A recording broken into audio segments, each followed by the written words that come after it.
Break کے بعد پھر ایک بار آپ کی خدمت میں حاضر ہیں. واٹس ایپ ٹیکسٹ میسیجز کے ذریعے جو سوالات ہیں آپ کی خدمت میں پیش کرتے ہیں. یہ ایک سوال ہے جو بہت ہی باریک لکھا ہوا ہے، تو میں چشمہ اتار دوں اگر آپ کی اجازت ہو. محترم عمران رسول صاحب سلام علیکم. ان کی طرف سے میں کہتا ہوں علیکم السلام ورحمۃ اللہ. سقوان موجود نہیں ہے.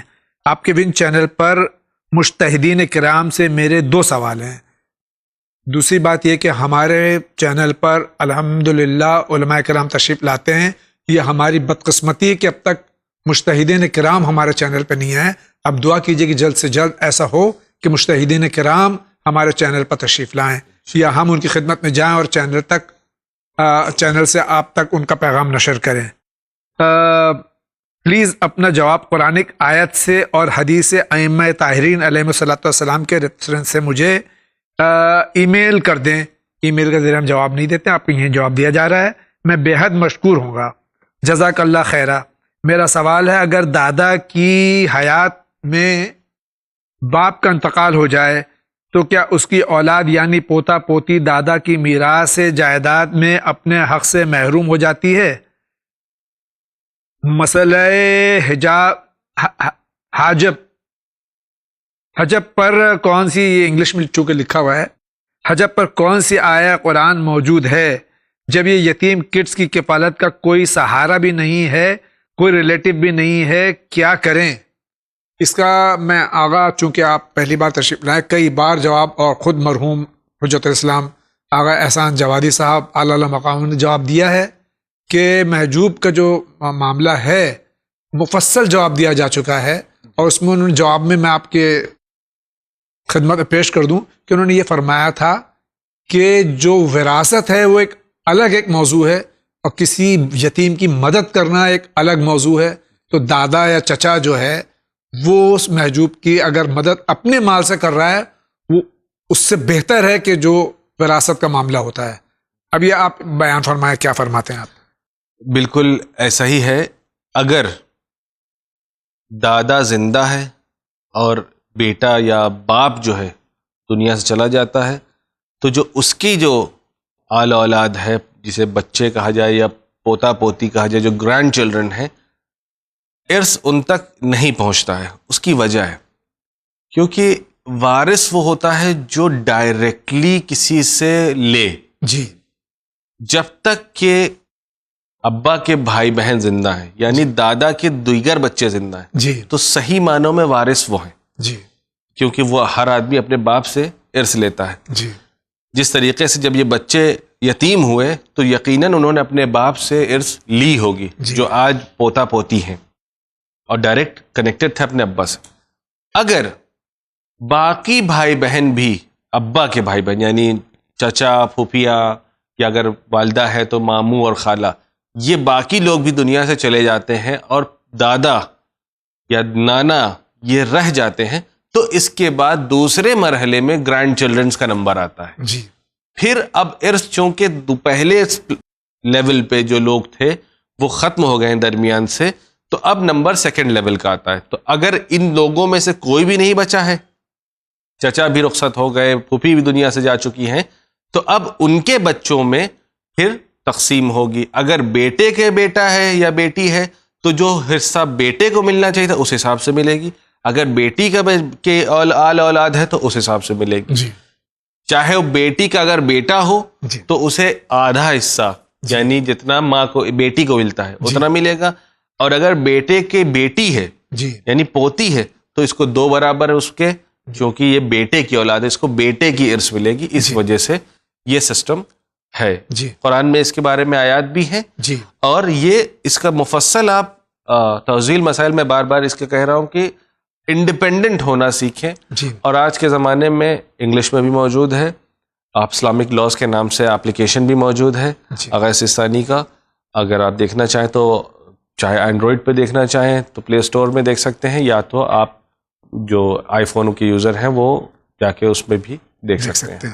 اور جہاں تک کہ انہوں نے لکھا کہ وہ بچہ، وہ یتیم، تو پھر اپنے مال سے دادا اور چچا اپنے مال سے مدد کرے، زیادہ ثواب کا مستحق ہو جائے. جی جی. یتیم کی مدد کرنا، اس کے لیے رشتہ داری ہونے کی ضرورت نہیں ہے. جی. اگر کوئی دوسرا بھی ہے تو اس کو بھی بہرحال مدد کرنی چاہیے. اور یتیم کا مال کھانا بہت زیادہ شدید عذاب قرآن میں ذکر کیا گیا بے شک ہے. اس کا جو ذکر قرآن میں ہے وہ ایسا ہی جیسے آگ کھا رہا ہو. جی بے شک. یہ سوال تھا SNH زیدی دہلی سے. اسی کے ساتھ میں ہم اگلے سوال کی طرف بڑھتے ہیں, اور اگلا سوال جو ہے, السلام علیکم. علیکم السلام. My question is, how can one do wudu when standing in rain? As masa on head, water should not come on forehead, and feet is wet more than masa water already on feet. ہم بارش میں بھیگے ہوئے ہیں, جی جی اس وقت اگر وضو کرنا ہے ہمیں تو مسا کس طرح کریں؟ سر اور پیر دونوں بھیگے ہوئے ہمارے. جی. اگر کوئی آدمی پانی میں کھڑا ہو کے وضو کرنا چاہتا ہے تو اس کا طریقہ بھی بیان کیا گیا ہے.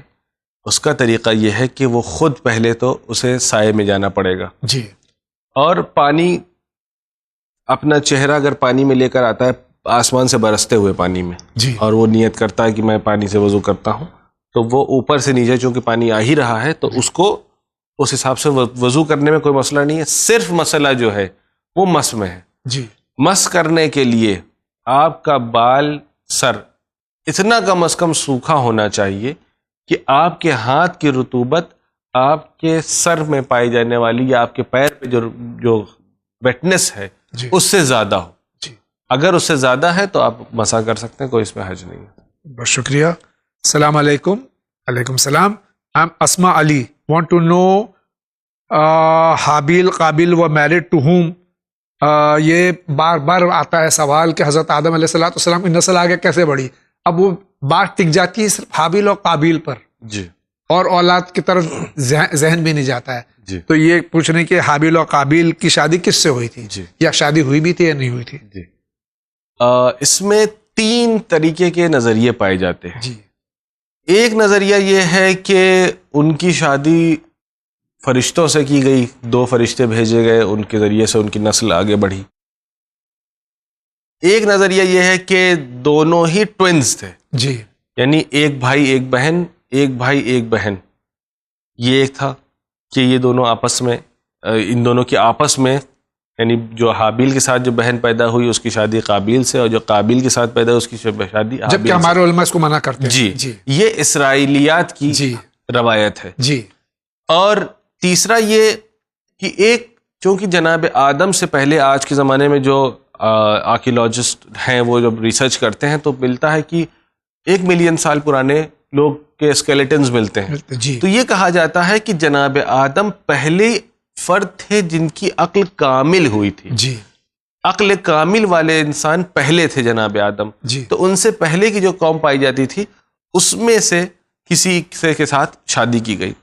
لیکن جو علماء کے نزدیک جو زیادہ راجح ہے, جس کو زیادہ وہ پسندیدہ ہے, وہ یہ ہے کہ بعض علماء کہتے ہیں کہ کیا خدا کے پاس اتنی بھی قدرت نہیں تھی کہ وہ 2 فرد ایسی بھیج دیتا, مثلا فرشتہ جیسے کہا جاتا ہے, جی. کہ اس طریقے کی 2 خاتون بھیج دیتا جن کے ذریعے سے نسل آگے بڑھتی. اور جو یہ کہا جاتا ہے کہ 2 ٹوئنز تھے ادھر اور ادھر, آپس میں شادی ہو گئی, تو کیا خدا ایک حرام کام کے ذریعے سے نسل آدم کو آگے بڑھایا؟ تو بہتر یہ ہے کہ اس نظریے کو ایکسیپٹ کیا جائے کہ خود خدا نے 2 فرد کو نسل آگے بڑھانے کے لیے بھیجی تھی. حالانکہ اس پہ ایک بات جو لوگ یہ مانتے ہیں کہ ٹوئنز تھے, وہ یہ کہتے ہیں کہ اس زمانے میں چونکہ شریعت میں بھائی بہن کی شادی حرام نہیں تھی, بعد میں ہوئی ہے, تو اس کے ساتھ اگر ہے تو کوئی قباحت نہیں. لیکن علماء کا کہنا یہ ہے کہ کیا خدا اتنا مجبور ہے کہ اس طریقے کے کام کے ذریعے سے اپنی خلقت کو آگے بڑھائے گا؟ تو بہتر یہ ہے کہ اس نظریے کو ایکسیپٹ کیا جائے کہ جناب حابیل و قابیل کے لیے 2 خواتین کو جنت سے بھیجا گیا تھا جن کے ذریعے سے نسل آدم آگے بڑھی. بہت بہت شکریہ. السلام علیکم. علیکم السلام. جس طرح ایک عورت کا فرض ہے اپنے شوہر کی خدمت کرے, اور اسلام شوہر کو کیا حکم دیتا ہے؟ فاطمہ بنگلور سے سوال کر رہی ہیں. خود آیت قرآنیہ ہے کہ ہم لباسہن و ہن لباس, بے شک دونوں ایک دوسرے کے لباس کی طرح ہیں. بے شک. جتنا فرض ایک خاتون کے لیے, ایک زوجہ کے لیے اپنے شوہر کی خدمت کرنا ہے, اتنا ہی واجب شوہر کے اوپر بھی ہے کہ وہ اپنی زوجہ کا خیال رکھے. دونوں کے اندر میوچول انڈرسٹینڈنگ ہونی چاہیے. 2 کام ہے, جیسے کہ حضرت امیر کی تاریخ میں ملتا ہے کہ انہوں نے کاموں کو تقسیم کر لیا تھا. گھر کے کام جناب فاطمہ دیکھا کرتی تھیں, باہر کے کام حضرت امیر المؤمنین علیہ السلام دیکھا کرتے تھے. یہی ایک اچھے اور کامیاب فیملی کا راز ہے کہ کاموں کو ڈیوائڈ کر لیا جائے. اور اس کا مطلب یہ نہیں ہے کہ وہ کام چونکہ باہر کا وہ شوہر کے اوپر ہے تو گھر میں اس کا کچھ کام نہیں کرنا ہے, بلکہ امام علی کی سیرت میں ملتا ہے کہ وہ جناب فاطمہ کے ساتھ برابر سے بیٹھ کر چکیاں چلانے میں اور گھر کے کاموں میں ان کی مدد کیا کرتے تھے جب بھی فرصت ہوتی تھی آپ. جی بالکل. بہت بہت شکریہ. السلام علیکم. وعلیکم السلام. میرا نام ساجدہ ہے, میں گوہاٹی آسام سے ہوں. میرا سوال ہے کہ کیا ہم کھڑے ہو کر واش بیسن میں وضو کر سکتے ہیں؟ دراصل آج کئی ماڈرن گھر کے ہیں جہاں ٹوائلٹ باتھ روم اٹیچ ہیں, اس لیے میرا من نہیں کرتا کہ میں ٹوائلٹ میں وضو کروں.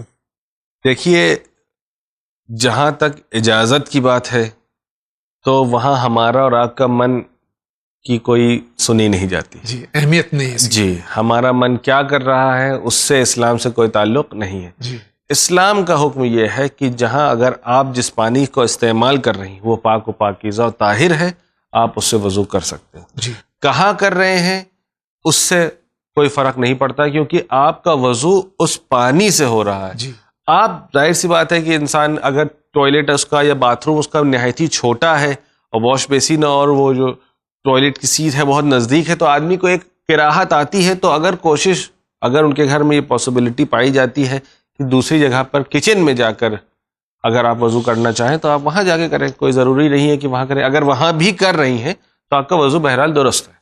بہت بہت شکریہ.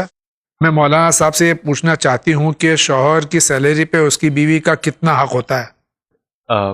سیلری کی بات جہاں تک کیا جائے تو سیلری کسی بھی انسان کو اگر ملتی ہے تو وہ اس کے کسی کام کے عوض میں ملتی ہے. جی, تو اس میں سے شیئر بنا لینا اپنا خود کا ٹیکس کے طور پر, تو اس طریقے کی فی الحال فیسلٹی نہیں ہے. جی, لیکن شوہر کی ذمہ داری یہ ہے کہ وہ اپنی زوجہ کا ہر طریقے سے خیال رکھے. جی, یہاں تک کہ چونکہ وہ سیلری شوہر کو ملی ہے اور اس کا مالک شوہر ہے, اسی طریقے سے ایک اور مسئلہ عرض کرتا چلوں کہ جس طریقے سے بچوں کو عیدی ملتی ہے جی, اور وہ بچے اپنے عیدی کے مالک ہوتے ہیں, جی, اگر والدین اپنے بچوں کی عیدی کو بھی کہیں خرچ کرنا چاہتے ہیں تو بچوں کی رضایت اس میں ضروری ہے. یہ نہیں کہ میں تو والد ہوں جی, یا میں والدہ ہوں, جہاں مجھے سمجھ میں آئے گا میں وہاں خرچ کر سکتی ہوں, بچوں کو تو سمجھ میں نہیں آ رہا.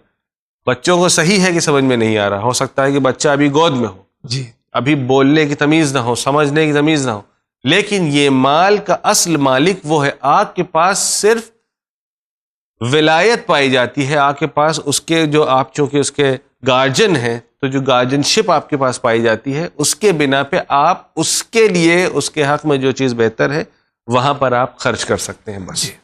بہت بہت شکریہ. السلام علیکم. السلام.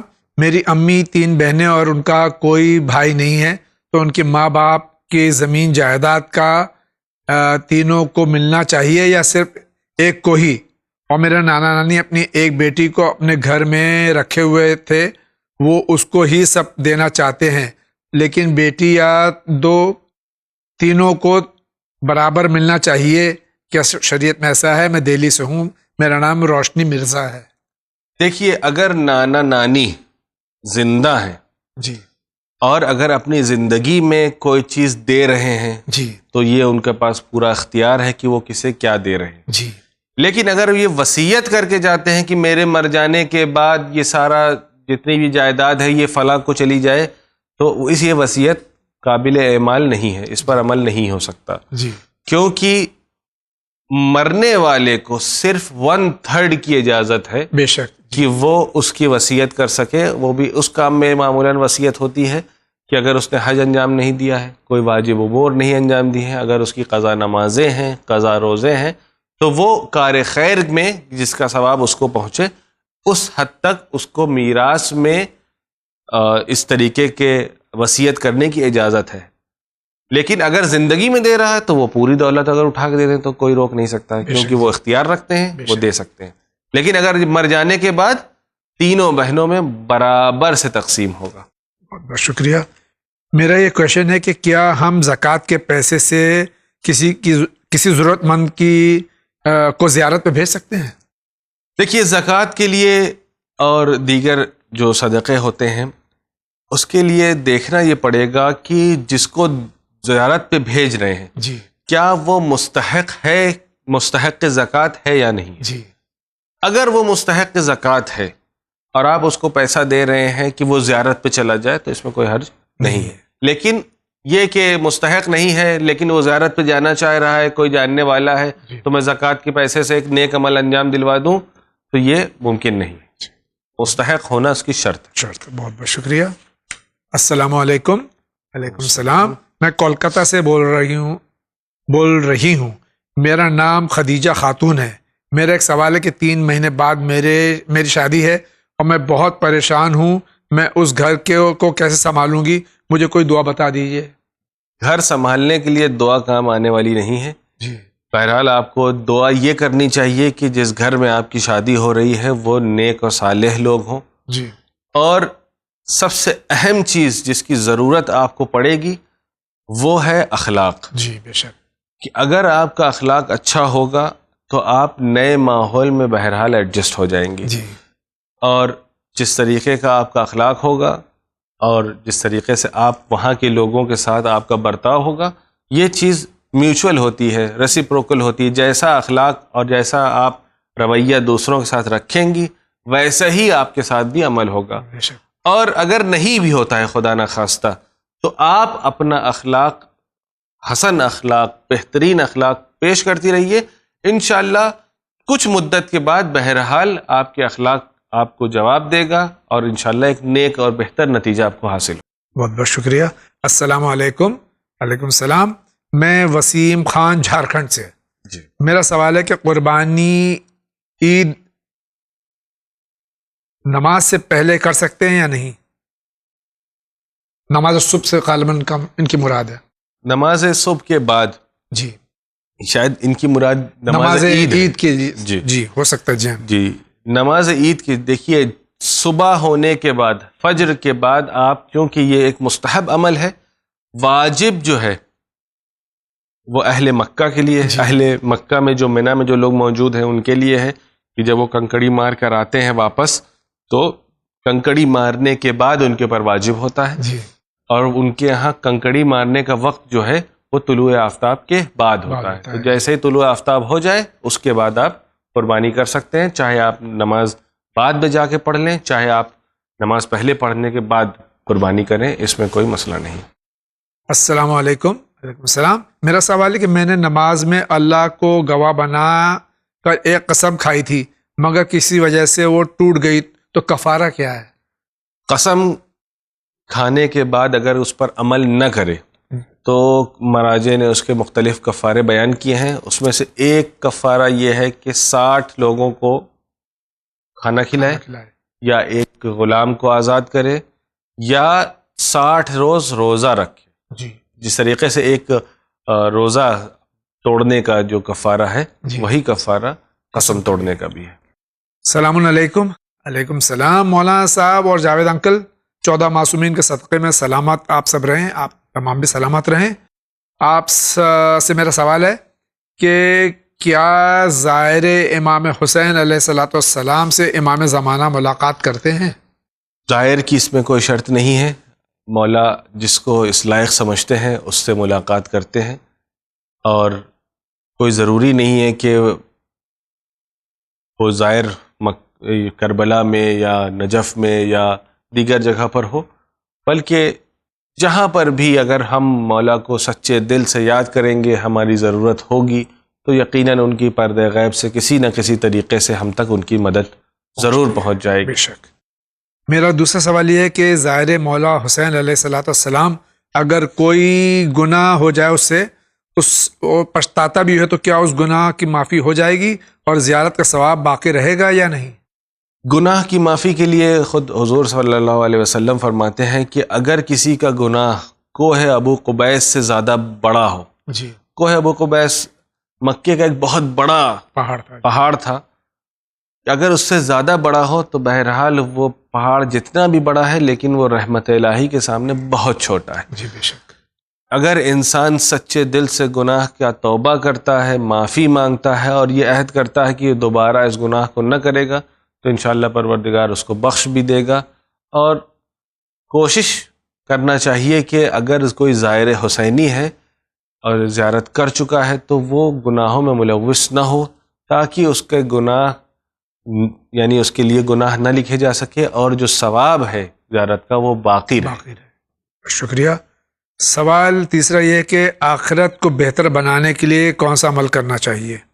اس کے لیے بہت مختصر سی ایک لائن میں اگر اس کا جواب دیا جائے تو آغا بہجت جو عالم دین تھے، عارف باللہ تھے، انہوں نے کہا کہ کسی نے ان سے یہ سوال پوچھا کہ مجھے کیا کرنا چاہیے، تو انہوں نے کہا کہ جو واجب ہے صرف اس پر عمل کرو اور حرام کو ترک کر دو. تو بس میں انہی کی بات کو آپ تک پہنچانا چاہتا ہوں. ریحان بانو وارانسی سے سوالات کر رہی تھی. السلام علیکم. علیکم السلام. میں لکھنؤ سے بول رہی ہوں. میرے شوہر اور کبھی میرے بیٹے بیٹی مجھ کو بہت تکلیف دیتے ہیں. میں جاب کرتی ہوں، یہ لوگ میرے سارے پیسے لے لیتے ہیں. اب میں 60 سال کی ہو گئی ہوں. میں کچھ اپنے لیے بھی رکھنا چاہتی ہوں، حج وغیرہ زیارت وغیرہ کرنا چاہتی ہوں، بیماری کے لیے بھی رکھنا چاہتی ہوں، لیکن ایسا نہیں ہونے دے رہے ہیں.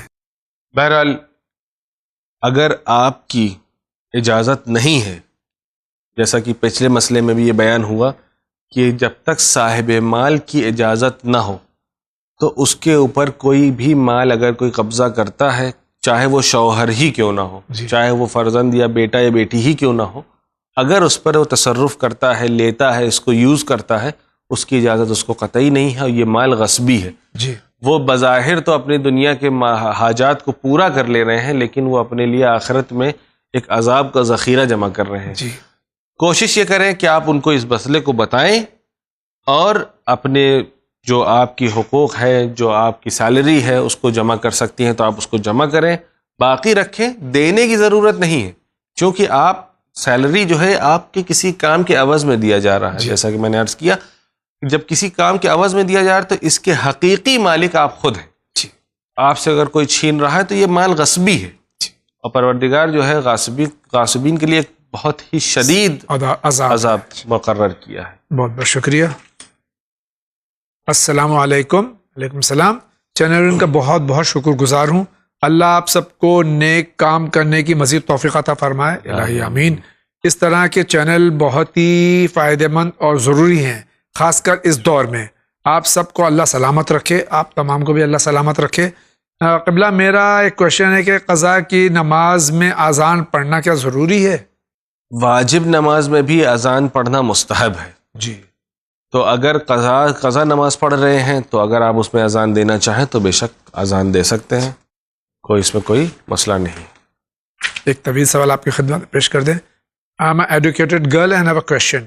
میرے گھر والے پچھلے 5-6 سال سے میرے لیے شادی کا رشتہ ڈھونڈ رہے ہیں، پر قابل لڑکا نہیں ڈھونڈ پا رہے ہیں. میں ایم اے پاس ہوں اور لڑکے 7ویں پاس یا الٹریٹ ملتے ہیں. یہ قوم کا المیہ ہے. کام کچھ خاص نہیں ہوتا ان کا.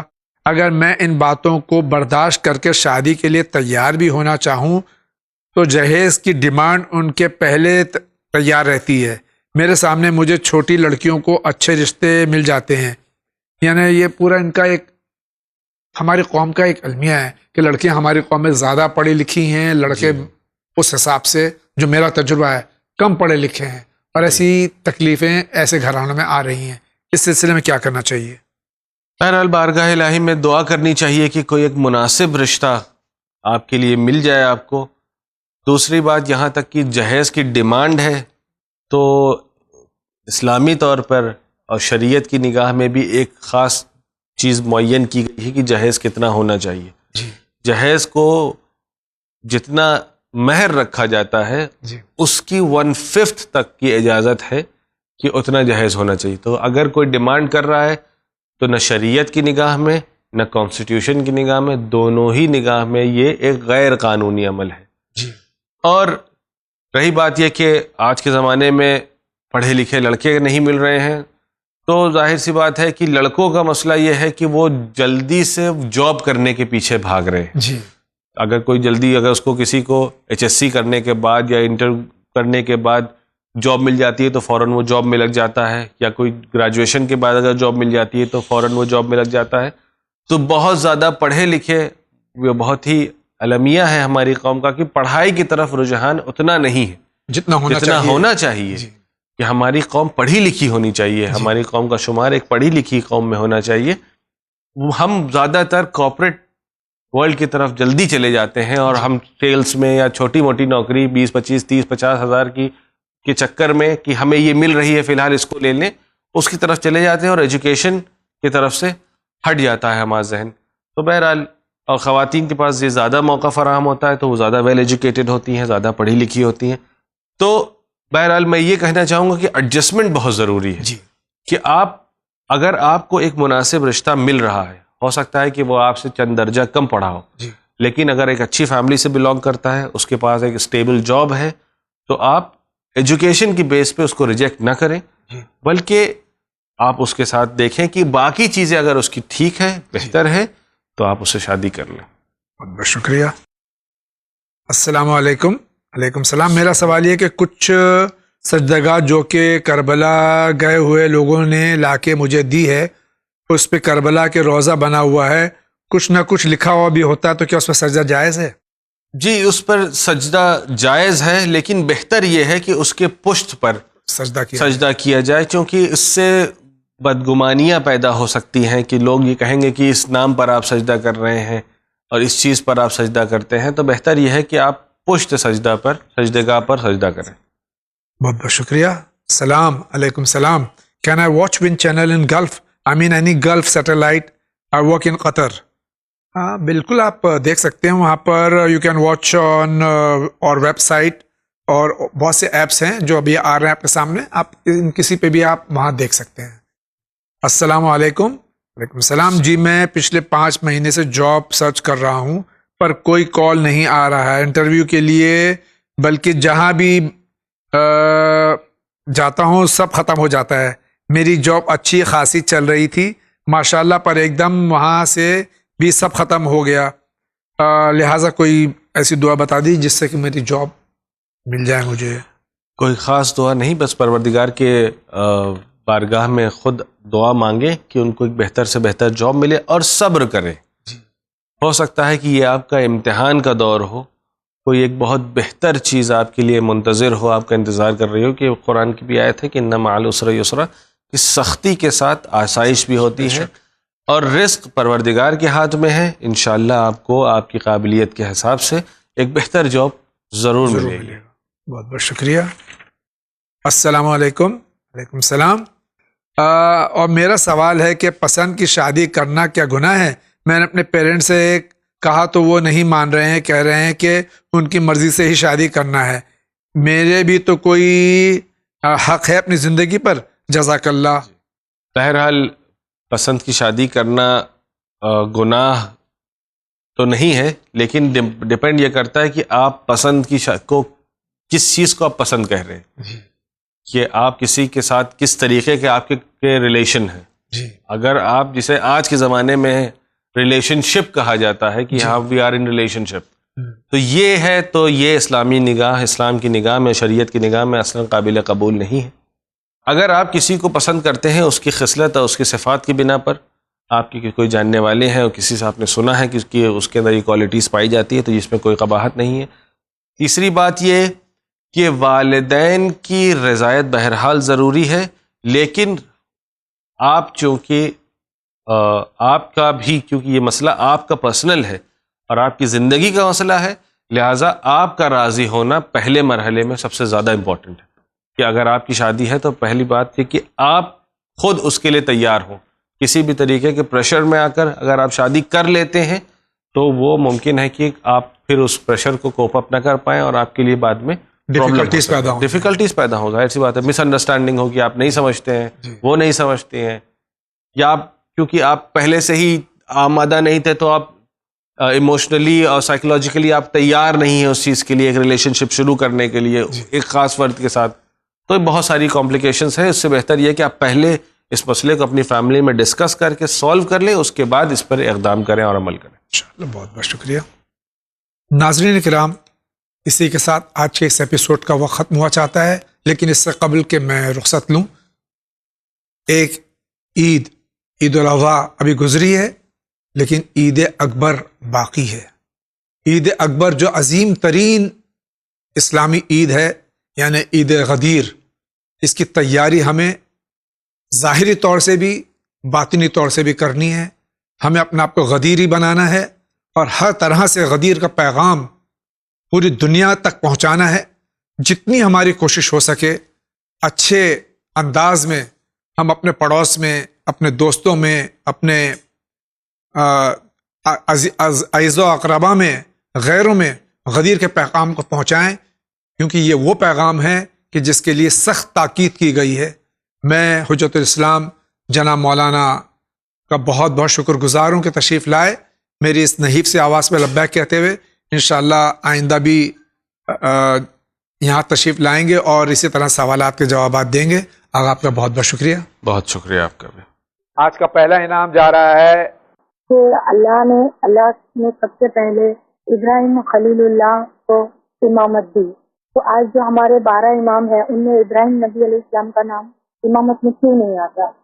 اسی کے ساتھ میں اجازت چاہتا ہوں، اس امید کے ساتھ کہ اسی طرح سے چینل ون آپ دیکھتے رہیں گے، سوالات بھیجتے رہیں گے، چینل ون کی اعانت اور مدد کرتے رہیں گے۔